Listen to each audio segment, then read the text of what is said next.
Kumusta mga kaboxing? This is Boy Kalawang TV. So isang mabilisang update lang po tayo mga idol dito sa naganap na unification fight nila Jaron Boots Ennis at Lithuanian boxer Eimantas Stanionis na ginanap po kanina sa Boardwalk Hall, Atlantic, New Jersey. So kung papanoorin po natin ang naging bakbakan ng dalawa sa ibabaw ng lona, napakaganda nga po na naging tema ng laban.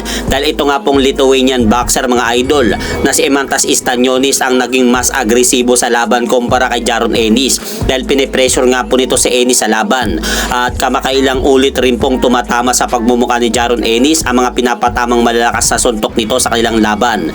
Pero pagsapit mga idol ng round 2, dito na po nakapag-adjust ang ama ni Jaron Ennis sa round 2 dahil sinabi nga po nito sa kanyang anak na masyado pong nakayuko itong Lithuanian boxer na si Eimantas Stanionis kapag kukuha nga po ng buwelo ng suntok sa kanya. Kaya sinabi nga po ng ama ni Jaron Ennis na gamitin daw nito ang kanyang uppercut upang masira ang opensa nito sa laban. Kaya pagtungtong ng round 3 mga idol, medyo nahihirapan na po makapagpatama ng solid punches itong Lithuanian boxer na si Eimantas Stanionis sa laban. Kaya sinamantala nga po mga idol ni Jaron Boots Ennis ang pagkakataon hanggang umabot na nga po sila sa round 4 at round 5. At sa round 5 mga idol, kapansin-pansin na nagsimula na nga pong dumugo ang ilong ng Lithuanian boxer na si Eimantas Stanionis. Kaya pagtungtong nga po ng ika-6 na round, dito na po kumamada na mga ilang solid body shot si Jaron Ennis.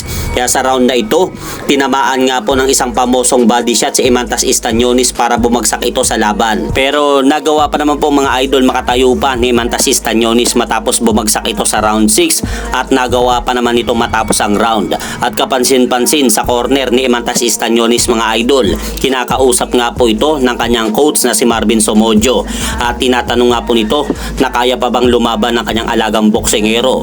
At paulit-ulit nga po mga idol na sinasabi ni Coach Marvin Somojo kay Eimantas Stanionis na kaya pa bang ipagpatuloy nito lumaban sa ika-7 round. Pero sinabi nga po mga idol ni Eimantas Stanionis na hindi na po daw niya kaya pang magpatuloy pa sa laban. Kaya dahil po dyan, dito na po sinabi ni Coach Marvin Somojo sa referee na sumusuko na sila sa laban. Kaya wagi nga po itong si Jaron Boots Ennis via TKO sa round 6 matapos nga pong sumugo sa laban itong Lithuanian boxer na si Eimantas Stanionis bago pa po sumapit ang ika-7 laban. At ganap na nga po ngayon mga idol si Jaron Boots Ennis na WBA at IBF World Welterweight Champion at umabante na rin po ang malinis nitong record sa buong professional boxing career nito sa 34 wins, no losses with 30 knockout. Habang nalasap naman po ni Eimantas Stanionis ang kanyang kauna-unahang talo sa kanyang buong professional boxing career matapos bumagsak nga po ang record dito sa 15 wins, 1 loss with 9 knockout. Samantalang may bad news naman po tayo mga idol dahil napalaban nga po ngayong araw ang ating Pinoy na pambatong boksingero na si former world title challenger Garen Diagan sa lugar ng Amerika sa Maryland Casino matapos nga po siyang talunin ng Amerikanong boksingero na si Jordan Rhodes sa pamamagitan ng unanimous decision sa score na 3 horado na 59-55 pabor sa Amerikanong boksingero na si Jordan Rhodes. At hanggang dito na lang po muna ang aking update sa mga ganapan sa mundo ng boxing. At syempre mga idol, huwag nyo rin pong kalimutan, pakisuportahan nyo naman po muna ang ating munting channel. Maraming salamat po.